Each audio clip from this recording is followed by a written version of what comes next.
what I'm seeing is I see a hungry Crawford, a Crawford that has been looking for the opportunity for a long time, finally getting the opportunity, and really ready to grab. And it's exciting. You know, Terrence is freakishly strong.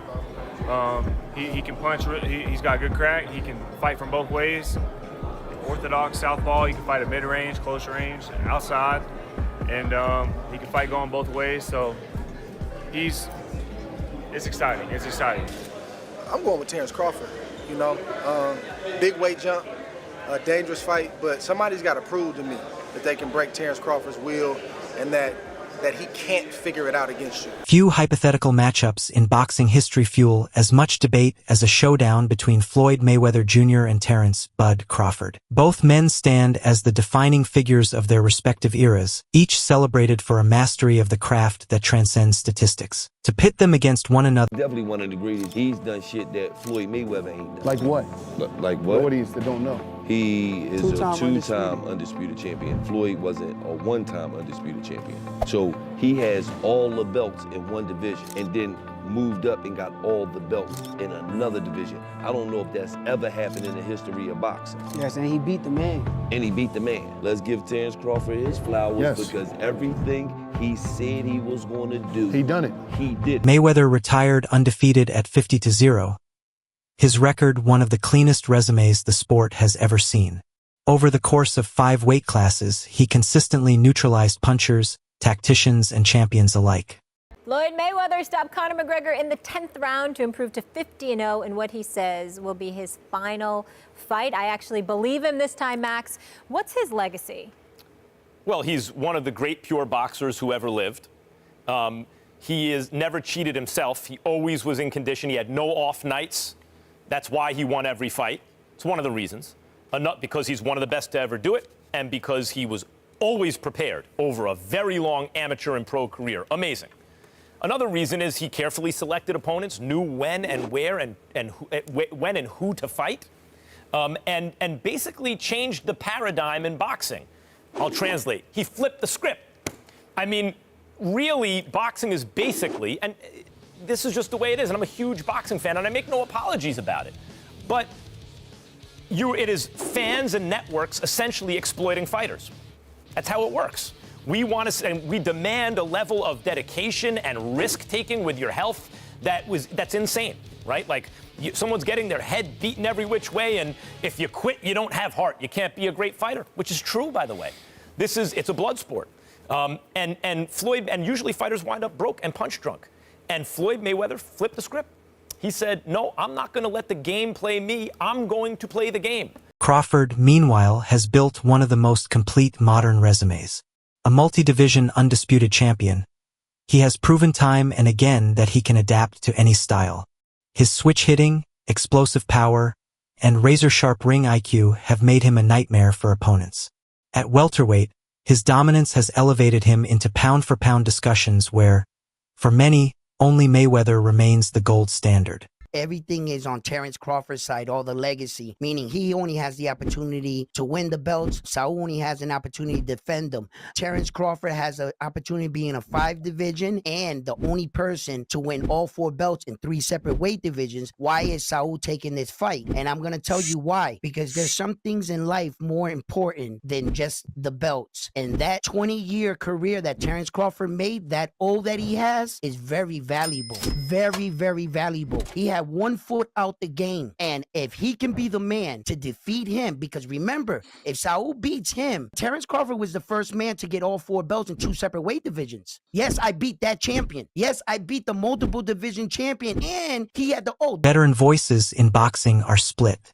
Oscar de la Hoya, who once fought Mayweather himself, insists Floyd remains the superior fighter. To de la Hoya, Mayweather's immaculate record and technical brilliance make him untouchable in direct comparisons. But Canelo Alvarez, who lost to Mayweather in 2013, yet has faced Crawford more recently, sparked controversy by declaring Crawford way better than Floyd. Canelo praised Bud's versatility, IQ, and the caliber of his victories, a statement that carries weight coming from someone who's fought both. I have to disagree because Floyd Mayweather toyed with Canelo. Like, he literally toyed with him. He didn't get hit at all. Not one time. And Crawford, yeah, he's more of a fighter, boxer. Mayweather's more of a boxer. But I have to disagree. I think Mayweather is much more superior than Crawford. Not just because he beat me and it was a close fight, whatever, and, you know, or that I stepped in the ring with Mayweather, but I really feel that technically Mayweather's a better fighter. You faced Mayweather, what, you were 23 years old, I believe? 23. And Just again, turned 23. yeah, you just turned 23. You didn't have a lot of seasoning. I know people say, oh, he had a lot of fights. Well, you didn't have an amateur career. You started boxing at 15 as a pro, right? Yeah. So you gave up the weight concession. You gave up the rehydration clause. And I always thought if you would have faced him, you know, with some more seasoning, it would have gone differently. You know, he deserved the position in that moment because, you know, Floyd Mayweather is one of the best fighters in the boxing history, and he deserved the position in that moment. You know, I try to make history, and I try to put myself in the very top in that moment. But for some reason, doesn't happen, right? And yeah, like you say, if I had that fight with Miguel Angel Cotto first and all these kind of fights, and then fight Mayweather, maybe go in the different way. But, you know, we never gonna know. We never gonna know. And I learned what from that fight, and like I say, things happen for a reason. Shane Mosley, another veteran who went 12 rounds with Mayweather, leans toward Crawford. He believes Bud's all-around arsenal makes him more dangerous and complete than Floyd. For fighters like Mosley, who have experienced Mayweather's brilliance firsthand, the respect remains, but they also see Crawford bringing angles and weapons. Who do you think's better out of those two, Crawford or Mayweather? I think Crawford is better, bigger. Like he's actually he moved in weight class, and I would say Crawford is a better fight all around fighter. Mayweather's really good too, though. You can knock him as well. You know, he's very talented. It would have been a tough fight, but I think Crawford would have had the edge over Mayweather because of the long arms and because it's bigger. You know what I'm saying? And he would have kept him at bay. It would have been hard for Mayweather to counter, maybe. But Mayweather's definitely a technician. I mean, like Crawford said, you know, Mayweather has his era, and Crawford, this is his era. At the same time, Mosley emphasizes that Mayweather is no weak link. He has repeatedly called Floyd's defensive genius and discipline one of the toughest puzzles in boxing history. I was surprised about his power. When you attack Floyd, he has a way of making you run into it and you feel the power, like a collision. But when you kind of box away from him, yes, he has power, but not like he does when you're trying to attack him. He's not weak, he's strong. Like I say, he trains hard and he does all the things you're supposed to do as a fighter or as a champion to be the best. Mosley fought Mayweather in 2010 and briefly stunned him in the second round. But Floyd instantly adjusted, shut Mosley down, and never allowed another clean shot. That experience shaped Mosley's perspective. While he respects Crawford's side, everybody talk about Shane Cardi. But what was the issue? Shane started hesitating. Why did Shane hesitate? Because he took the best shot and he stood there, held on tight, and on top of that, made Shane feel his strength, and came back out like nothing happened the previous round. Right. But still stone cold. Right. And then Shane ends up being the one hesitating, waiting, and the fight get away from him. I'm saying Shane hit me with a hell of a shot. Okay. Actually, 2 shots. Oh, okay. But even in that particular round, what I said to Shane was this. I was like, you said something to him when you grabbed him. I said, you gotta kill me. Oh, shit. I wasn't ready, bro. I said, that was a good one. I said, that was a good one, but you gotta kill me. Wow. I said, you gotta kill me. And then I mean, I'm not gonna lie, I meant it. Andre Ward, Crawford's close friend and former champion, has vigorously defended him against those who dismiss his accomplishments compared to Mayweather's. Ward points to Crawford's adaptability, skill, and ability to dismantle elite opponents as proof that he belongs in the conversation. Bud is definitely one of them, for sure. Tyke Shakur, Devin, Boots. Boots is Jerron, my favorite. It's a lot of them, and they skillful in different ways. You know what I'm saying? Somebody that, like, I can bet the house on is Bud. because me and him, we so much alike in our mentality. Like soon as I see this dude, he come in the room or I come in the room, we start arguing about basketball, wrestling, anything, bro. Like, man, you can't, man, you looking small. What you mean I'm looking small? You looking small. You gotta really hurt that dude to turn him away and to try to stop him from doing what he want to do. So skillful, yes, but this and this, it's different, man. There's not a lot of guys like that out there currently. There's a lot of guys that talk it, but until you get in that real fire, I'm not saying a guy you fighting a guy you should beat. I'm saying a guy that it's a 50-50 matchup. We don't really know what you have. You don't even really know what you have. Ward has gone further, calling Crawford the greatest of his generation. Beyond their friendship, Ward argues Bud's resume, dominance, and adaptability are unmatched in modern boxing. After Crawford's demolition of Errol Spence Jr., Ward stated outright that Bud had earned the right to be considered the greatest fighter of this era. Andre, we just seen Terence Crawford create greatness and beat Canelo Alvarez tonight. What was your thoughts on that performance from Terence?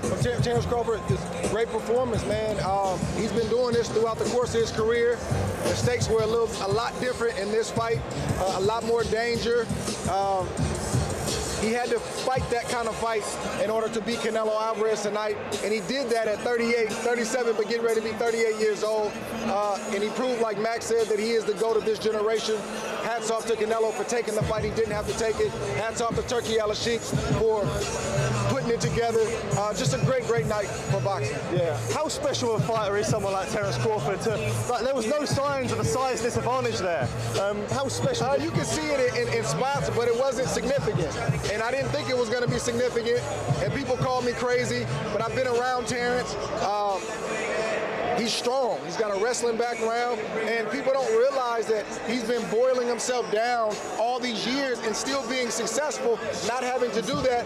His condition seemed impeccable, and his strength was there, the power was there enough to get respect from Canelo. So what more can I say? What would you like to see him do next? Do you think there's another fight after this? I'd like to see him be done. What are we boxing for at this point? What else is there to do? There's always going to be a YouTuber or a reporter or somebody conjuring up another challenge. We box to get ourselves in a better financial position, to build a name and a legacy. Those boxes are checked. What else are we doing? Why are we still in the game? Yeah, I get it. Andre, always good to talk to you. Appreciate it. Mayweather himself has spoken on Crawford with a mix of respect and pride. He congratulated Crawford on his big wins, especially against Spence, but often reminds fans of his own decades-long resume at the top. As always, Floyd positions himself as the benchmark. That balance between admiration and protecting his legacy keeps the debate alive. I didn't want them to fight. I really like both of those guys. Yeah. A lot. Like, I had a chance to hang around Earl. Had a chance to hang around Terence. And both guys, class act. It would look like I'm leaning towards one guy because I boxed one guy before.